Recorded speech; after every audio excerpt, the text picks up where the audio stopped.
धन्यवाद अश्विनी जी। वीर सावरकर विचार मंच की ओर से करवाए जा रहे आज के इस विशेष सभा में जुड़े सभी मित्रों और विद्वत जनों को प्रणाम।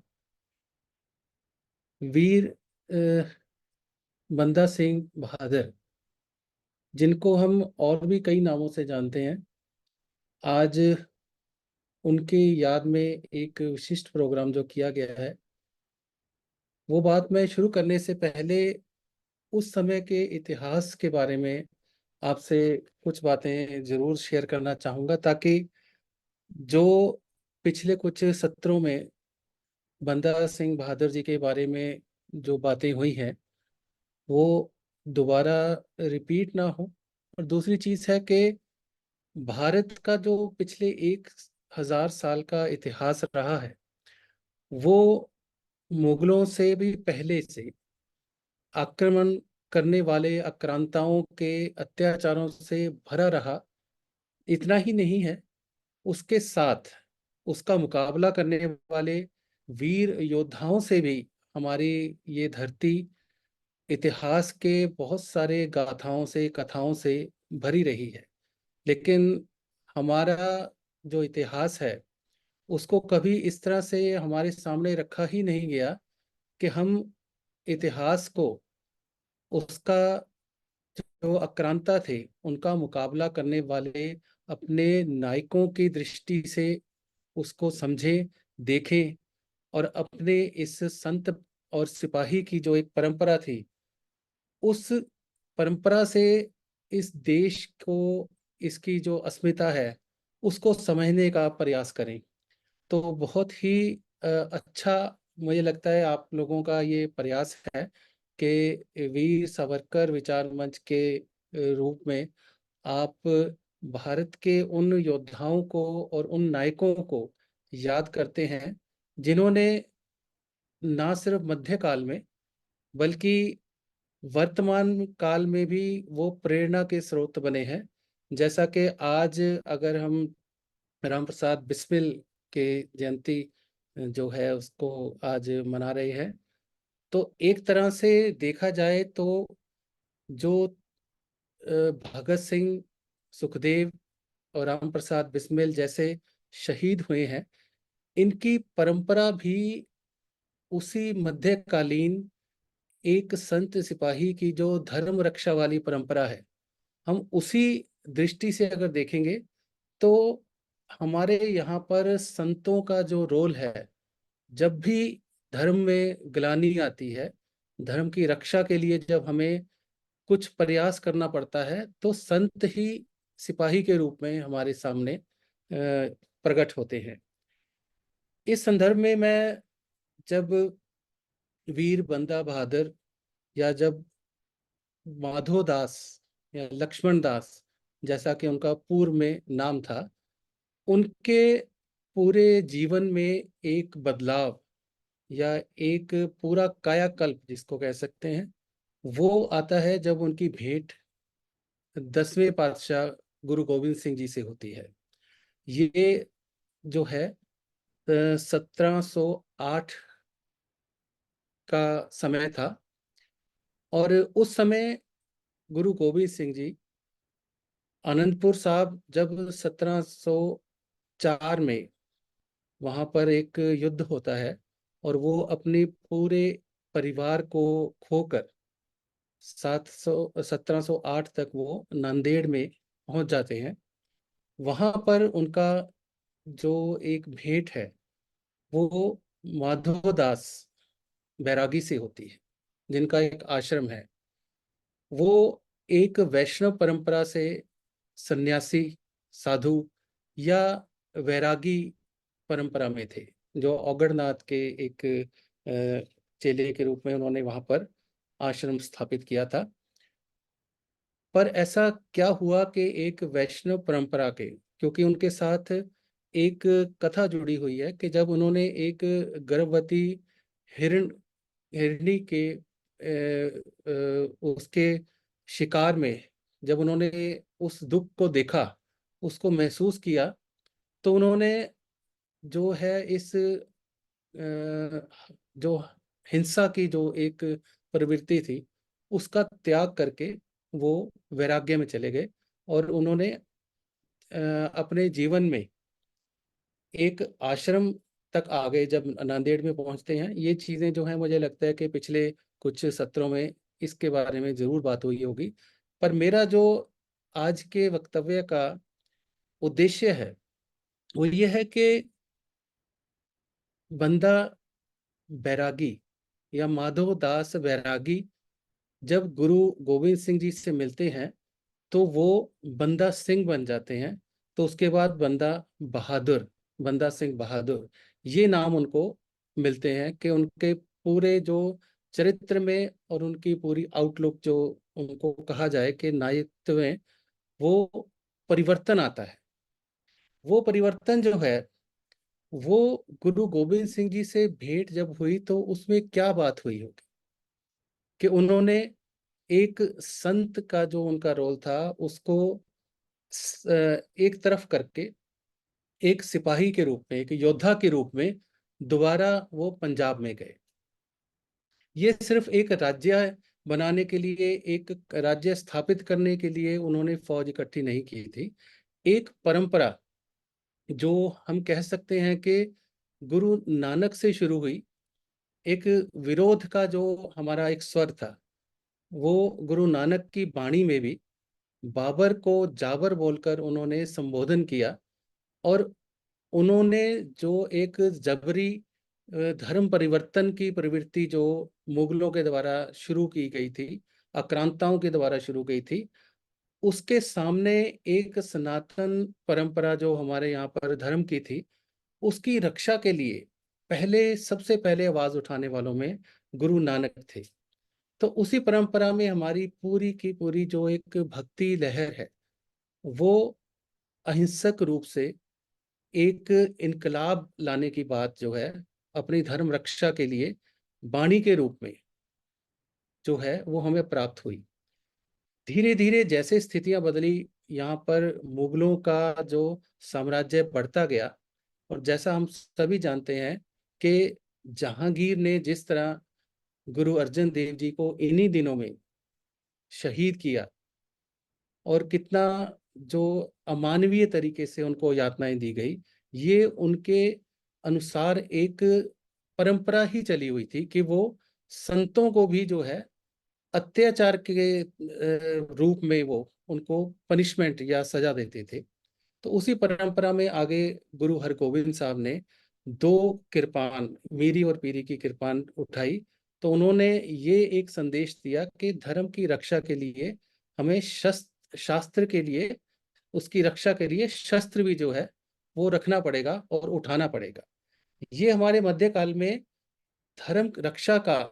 एक जो है हमारा विरोध का या कह लीजिए प्रतिशोध का या एक रिएक्शन जो था वो धीरे धीरे उसने स्वरूप लेना शुरू कर दिया था। तो उसी परंपरा में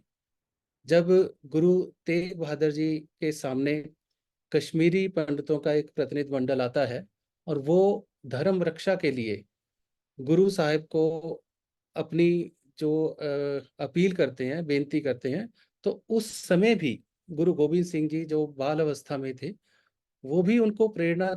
एक तरह से यही देते हैं कि आपसे बड़ा या महान और जो कौन हो सकता है जो अपना बलिदान देकर इस समस्या को या इतने बड़े जो हमारे ऊपर अत्याचार हो रहे हैं उसको रोकने का प्रयास कर सके। बलिदान वहां दिया जाता है जहां पर कोई बहुत बड़ी मुसीबत का सामना करने के लिए कोई अपने आप को, स्वयं को पेश करता है, अपना स्वयं का दान दे देना, बलि दे देना, ताकि वो एक बला जो है वो टल जाए। पहला प्रयास ये किया गया, लेकिन वो प्रयास भी जो है औरंगजेब जैसे एक अत्याचारी बादशाह के सामने वो प्रयास भी जो है निसफल हुए उसकी दृष्टि में। लेकिन गुरु तेग बहादुर साहब के जो बलिदान से भारतवर्ष में एक चेतना पैदा हुई, उस चेतना ने आगे लोगों के मन में अपने धर्म के प्रति एक जागरूकता पैदा की, जिसके नतीजे भी हमें आगे देखने को मिले। गुरु गोविंद सिंह जी ने इसी भावना को और तरह से जगाने के लिए अपने पुराने जो नायक थे, जिसमें राम है, जिसमें कृष्ण है, इन अवतारों को उन्होंने अपने वाणी में भाख्या द्वारा उसको एक तरह से कह सकते हैं कि ट्रांसलेट करके लोगों में भारतीय जो हमारी एक परंपरा थी लोक नायकों की, उसको सामने लाकर उजागर करके सबको यह एक संदेश दिया कि हमें खुद ही अपने धर्म की रक्षा पे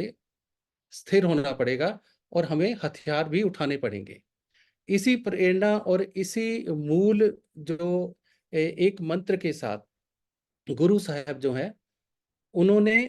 प्रेरणा भी दी बंदा सिंह बहादुर को, और उनको एक तरह से तैयार किया कि वो धर्म की रक्षा के लिए लीड करे और जाकर जो है अपना पंजाब में जो कार्य अधूरा रह गया था उसको पूर्ण करे। अब इसी दिशा में जब माधोदास बंदा सिंह बन जाता है गुरु जी की प्रेरणा के साथ, ये जो है 1708 में ये कार्य होता है। तो उनके मन में जो पहले एक संत के रूप में वहां पर आश्रम में थे, तो उन्होंने हथियार उठाया, फौज तैयार की।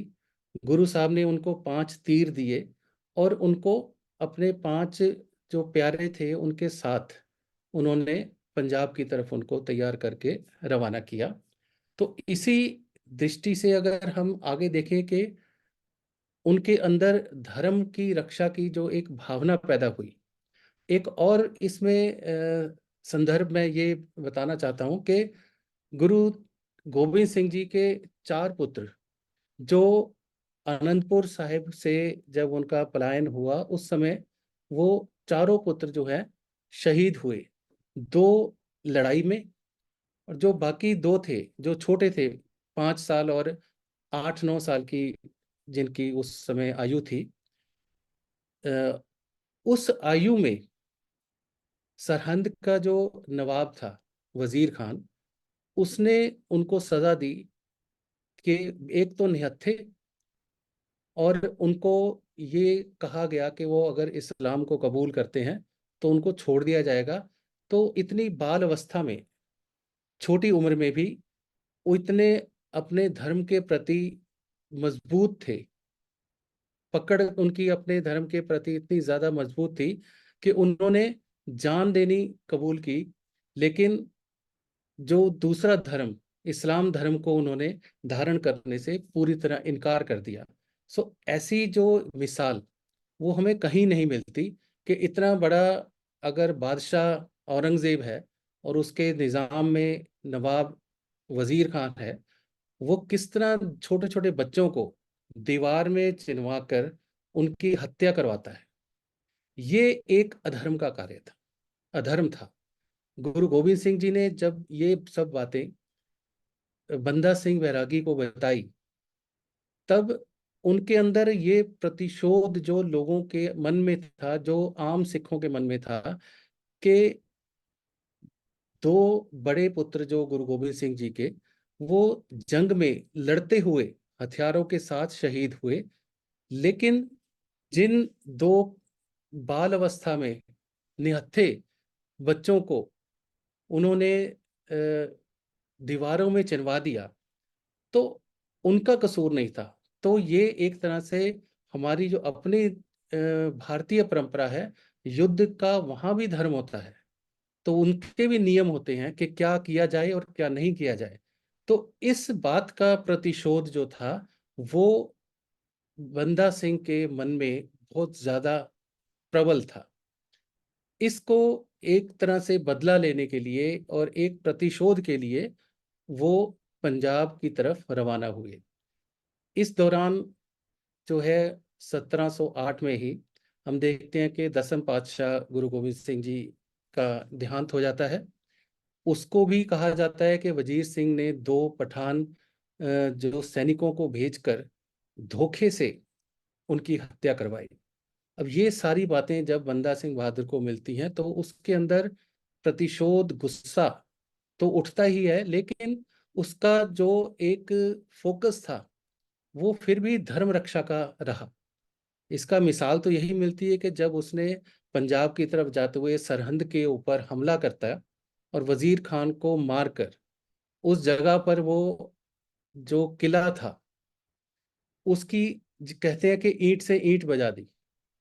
ईंट से ईंट बजाने का मतलब था कि तब से लेकर अब तक जहां हर साल जोड़ मेला लगता है दिसंबर के महीने में, अभी भी लोग उस दिन को याद करके उस जगह से जो उस पहाड़ी बनी हुई थी उसमें से ईंट निकाल कर फेंकते हैं। तो अब मुझे लगता है कि ईंट शायद नहीं बची उसके ऊपर। अब तकरीबन उसके साथ ही गुरुद्वारा साहिब स्थापित हैं। लेकिन मुझे मालूम है कि अपने बचपन में जब मैं भी जाता था तो वो ईंटें देखते थे और लोग उस ईंटों को वहां से निकालते थे। तो एक गुस्सा, एक प्रतिशोध का, कि एक इतने बड़े नवाब ने बच्चों को दिसंबर की इतनी ठिठुरती सर्दी में उनकी दादी के साथ जैसा अत्याचार किया, और वो भी धर्म परिवर्तन का एक लालच देकर, पैसे का लालच देकर। और उन्होंने जब इनकार किया तो कितना गुस्सा उसके अंदर बढ़ गया कि उसको अहम पर जैसे चोट लगती है कि बच्चे भी जो हैं वो कितने बलवान हैं कि वो अपनी बात जो है उसकी बात सुनने से वो इनकार कर रहे हैं। तो इसी अगर दृष्टि से हम देखेंगे कि कैसे बंदा सिंह बहादुर के अंदर एक संत के बाद सिपाही वाला जो उसका एक रूप सामने आता है, तो वो सरहंद और उसके आसपास अपनी सत्ता स्थापित कर लेता है। और उसमें बहुत सारे हमें ऐसे उदाहरण मिलते हैं कि लोग उनके पास आते हैं और उनको अपना लीडर भी मानते हैं और कहते हैं कि जैसे उनको जो अगर छोटे एरिया में उनको अपनी पूजा पद्धति के अनुसार या पाठ करने का, पूजा करने का उनको अधिकार नहीं है, उनको डराया जाता है। तो उस क्षेत्र में धर्म की आजादी को स्थापित करने के लिए बंदा सिंह बहादुर ने एक के बाद एक अपना पसार करता है। लेकिन इस रिएक्शन में उसने कोई मस्जिद या कोई और धार्मिक स्थान को कोई नुकसान नहीं पहुंचाया, ना तोड़ा। बहुत सारे वहां आसपास थे, लेकिन उसने जो अत्याचारी थे उनका सफाया किया, उनका नाश किया। और लोग बिना डर के अपने अकीदे, अपनी इच्छा अनुसार सारे जो हैं वो अपनी आस्था के अनुसार वो अपने कार्य करने में लग गए। और उनका जो एक क्षेत्र था वो करनाल से लेकर लुधियाना तक एक राज्य स्थापित होता है 1710 में। तो उस राज्य को खालसा राज भी कहा गया, जो गुरु गोविंद सिंह जी चाहते थे कि एक स्वरूप ऐसा बने जिसमें सबको अपने धर्म की पालना का जो अधिकार हो, किसी के ऊपर कोई अत्याचार ना हो। तो इन वैल्यूज को लेकर एक तरह से एक लोगों के मन में खुद ही जो वीर बंदा बहादुर को उन्होंने अपना एक राजा मान लिया था। तो उन्होंने अपनी एक सत्ता स्थापित की और गुरुओं के नाम पर उन्होंने अपने सिक्के भी जो हैं वो चलाए गए। तो ये पहला एक हमें उदाहरण मिलता है जहां पर पंजाब में मुगलों के राज के होते हुए ही उसके अंदर ही एक तरह से उसके विरोध में जाकर खालसा राज की जो है वो स्थापना का पहला उदाहरण हमें वहां मिलता है। लेकिन ये पूर्णता धर्म की रक्षा और धर्म की आजादी के लिए ही एक तरह से हमें वो क्षेत्र जो है उस रूप में मिलता है जो लोहगढ़ में बंदा सिंह बहादुर ने अपनी राजधानी स्थापित की थी। तो इन सारे एक तरह से अगर इस पूरे कार्य को जो बंदा सिंह बहादुर के जीवन काल में हुआ और उसके बाद जो एक तरह से डिक्लाइन आया, क्योंकि उनकी फौज के कुछ हिस्से ने उनको छोड़ा, वो फिर एक राजसी या सियासी जो चक्कर था जिसमें मुगलों का फिर रोल रहा। मुगल फिर जो उन्होंने अटैक किया, भारी पड़े। तो इस संघर्ष में 1715 में उनको जो है गुरदास नंगल में उनको एक तरह से कॉर्डन ऑफ करके उनको घेर लिया गया। घेराबंदी कई महीने तक चली, जैसे इस इतिहास को आप जानते ही होंगे। तो उसके फलस्वरूप ये हुआ कि एक समर्पण का, आत्मसमर्पण का जो एक ऐसी घड़ी आई, क्योंकि अनाज वगैरह या सारा रसद वो सब समाप्त हो गया था। उस समय मुगलों ने उनको कैद कर लिया। जो बादशाह था फारूक सियर, उसने अपने एक नवाब, एक सूबेदार को वहां भेजा। तो पहले उनको लाहौर लेके जाया गया। लाहौर में उनके साथ बहुत ज्यादा अत्याचार किया गया। फिर कहते हैं कि उन्हें एक सर्कस जैसे पिंजरे में डालकर, हाथी के ऊपर रखकर उनको दिल्ली के दरबार तक लाया गया, ताकि लोग रास्ते में देखें और उनके साथ जो अत्याचार हो रहा था, और उनको एक उपहास का जो मुजस्समा बनाने की कोशिश की, ताकि लोग एक तो डरें, ताकि आगे से विरोध या विद्रोह जो है वो सारा बंद हो जाए। लेकिन इसका रिएक्शन जो है लोगों के मन में अंदर और दृढ़ता पैदा करता है। ये समय वो था कि वो बंदा सिंह बहादुर को लाहौर से दिल्ली लेकर आते हैं। और दिल्ली में जो उनके साथ किया गया, उनके 4 साल के बेटे को साथ लाकर, और एक उनके बेटे के दिल को चीर के टुकड़े करके उनके पिता बंदा सिंह बहादुर के मुंह में ठूसा गया। और उसके बाद जो 700 से ज्यादा, 790 94 शायद कुछ ऐसे सिख थे जो कैद किए गए थे, उनको भी साथ लाया गया। और उनको भी एक के बाद एक कई दिनों तक धीरे धीरे कत्ल किया गया, अलग अलग तरीके से। और बंदा सिंह बहादुर को भी उनके भी अंगों को काट काट कर बहुत ही वहशियाना तरीके से जो है उनका कत्ल किया गया। तो ये एग्जाम्पल मुगल वो चाहते थे कि लोगों के लिए एक मिसाल बनाना, कि कोई आगे से ऐसा विद्रोह ना करे। लेकिन जिस रूप में भारतीय लोगों ने इस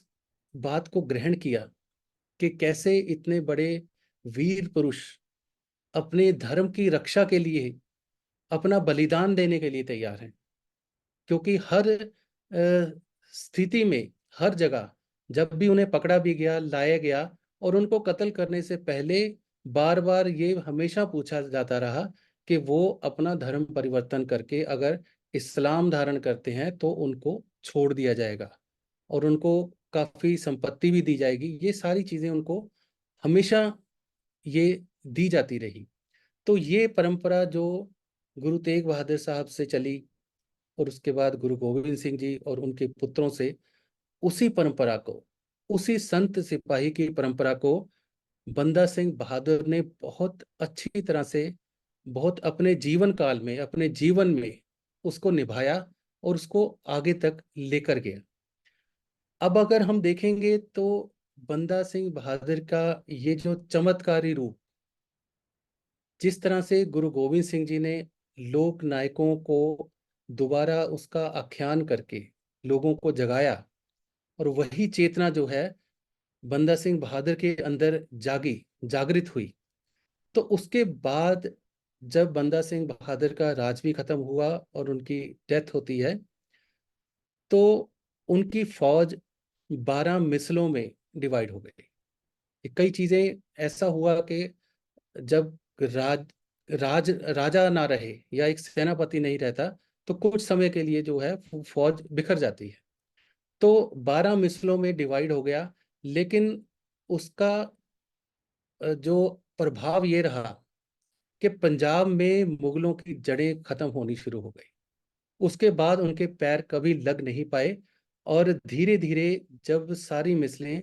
कपूर सिंह के अंदर इकट्ठी होती हैं, और उसके बाद महाराजा रंजीत सिंह उन सारी मिसलों को इकट्ठा करके पंजाब में अपना राज्य स्थापित करता है, और वो 50 साल तक चलता है। तो जो अत्याचार की परंपरा मुगलों द्वारा शुरू की गई, उसको बलिदान के रूप में, एक प्रतिशोध के रूप में, प्रत्युत्तर में, जो एक संत सिपाही की परंपरा थी, उसने हमेशा उसको चैलेंज किया, चुनौती दी, और जब जरूरत पड़ी उन्होंने हथियार उठाकर उसका जवाब भी दिया, उसका मुकाबला भी किया, और एक उदाहरण भी पेश किए गए। अब इन सारी चीजों का अगर हम वर्तमान में इस चीज को देखते हैं, तो 20वीं सदी के आरंभ में जब भारत में देशभक्ति की एक लहर शुरू हुई, देश को आजाद करने की एक मुहिम या आंदोलन शुरू होता है, तो उसमें यहाँ पर मैं जरूर कहना चाहूंगा कि वीर सावरकर जैसे विचारक जो थे, उन्होंने भी बंदा बहादुर, बंदा बैरागी के लिए जो अ, अमर मृत के नाम से जो उन्होंने कविता लिखी, मराठी में थी, तो उसमें जिस रूप में वो बंदा सिंह बहादुर को पेश करते हैं, एक समय ऐसा था जब तकरीबन 100 साल या इससे इसके आसपास का समय, जब बंदा बहादुर या बंदा सिंह बहादुर को एक नायक के रूप में भुलाया जाने लगा था। तो देश की आजादी एक धर्म के रूप में हमारे सामने दोबारा पैदा होती है, जिसमें अगर हम अपना कर्तव्य समझते हैं कि देश गुलाम है, हमें इसको आजाद करवाना है, तो धर्म रक्षा जो है, वो देश को आजाद करवाना जो है, वो हमारी धर्म रक्षा का एक सबसे बड़ा मूल्य बन गया। और इसी मूल्य को आगे प्रचारित करने के लिए हमारे जो चिंतक थे, जो भारतीय अस्मिता की रक्षा करने के लिए जिन्होंने अपना संदेश दिया, उन्होंने इन सभी नायकों को दोबारा हमारे सामने पेश किया, जिसमें गुरु गोविंद सिंह जी भी हैं, गुरु तेग बहादुर जी भी हैं, और बंदा बहादुर भी हैं। और उन नायकों को जिन्होंने संत सिपाही जैसा रोल, गुरु परंपरा में जो संत सिपाही का रोल रहा, वही भारतीय मानव की चेतना में ज्यादा प्रभावशाली रहता है। वो धर्म धर्म की जितनी नैतिक मूल्यों की जो उसको ग्रहण करने का उसके पास जितना भी संभावना है, वो संतों से ग्रहण करता है, और उसी के आदेश अनुसार, उसी के राह दिखाने पर वो हथियार अगर उठाता है, तो वो भी एक सही एक दिशा में जाता है। वो मार काट या किसी दूसरे राज्य पर कब्जे के लिए नहीं होता, वो अपने धर्म के नैतिक मूल्यों की रक्षा के लिए ही वो हथियार उठाता है। तो यही परंपरा देश को आजाद करवाने की थी, क्योंकि भारत की जो अस्मिता थी, इसकी जो संस्कृति थी, इसके जो मूल्य थे, नैतिक मूल्य, वो विदेशी बस्तीवादी जो एक सत्ता थी, वो इसको कब्जा करने के लिए हमें पूरी तरह भुलाने पर तुली हुई थी। तो उसी परंपरा में जितने हमारे विचारक या चिंतक हुए, उन्होंने इस दिशा में काम किया, और उसमें से हम देखते हैं कि भगत सिंह, सुखदेव और राम प्रसाद बिस्मिल, जिनकी हम आज भी बात कर रहे थे, ऐसे जो शहीद बलिदानी व्यक्ति, वो हमारे सामने आते हैं, और अपना बलिदान देकर भागते नहीं, जो अपने आप का बलिदान देकर जो लोगों को जगाना चाहते हैं, ये वैसा ही कृत्य था जैसा बंदा सिंह बहादुर ने किया था, धर्म रक्षा के लिए, अपना जानते हुए भी कि इसका आगे प्रभाव क्या होगा। तो उन्होंने उस मृत्यु को चुना, भागना नहीं चुना। उनको ये था कि अगर हम अपनी बलिदान देंगे, तो 1 से 100, 100 से 1000, 1000 से 1,00,000 लोग जागेंगे। तो इसी विचार से जो है, मुझे लगता है कि एक निरंतर परंपरा वो चलती रही, और इसी उद्देश्य से, जिस उद्देश्य से बंदा सिंह बहादुर ने पंजाब में और पूरे उत्तर भारत में जिस चेतना का आगे विकास किया, प्रभाव अपना छोड़ा, वही चेतना जो है आज भी हमारे भारतीय मन में, भारतीय मानस के चित्त में जो है, वो बसी हुई है। और समय पे, जब भी समय आता है, हम उन्हीं संतों को जिसको हम सन्यासी कहते हैं, कि लगता है कि इनका राजनीति में कोई काम नहीं है, लेकिन उसके बाद भी हम देखते हैं कि वही रास्ता दिखाने के लिए, क्योंकि उनका स्वयं का अहम का कोई मसला नहीं, वो लोगों को जागृत करने के लिए, लोगों को राह दिखाने के लिए वही आगे जो है दृढ़ता के साथ हमारे सामने आते हैं। तो मुझे लगता है कि ये वक्त, ये समा हमें ऐसे लोक नायकों को याद करने का, चाहे वो किसी भी नाम से जाने जाते हों, उनका, बंदा सिंह बहादुर का नाम कई संप्रदायों में अलग अलग रूप में लिया जाता है और हमेशा उसको एक पॉजिटिव वे में ही गिना जाता है। ये बहुत खूबसूरत बात है कि जितने लोग हैं सभी उनको अपना मानते हैं, वैष्णव परंपरा से हो, लेकिन उनको किस तरह से सिक्खी में आना और उसके बाद एक सिपाही के रूप में खालसा पंथ में खालसा राज स्थापित करना, ये सनातन की ऐसी एक परंपरा में बंदा सिंह बैरागी का जो है बहुत बड़ा और उत्तम रोल रहा, जिसको आज सभी लोग स्वीकार करते हैं। तो इन कुछ बातों के साथ मुझे लगा कि आपसे मैं रूबरू होना चाहता था। बहुत बहुत धन्यवाद।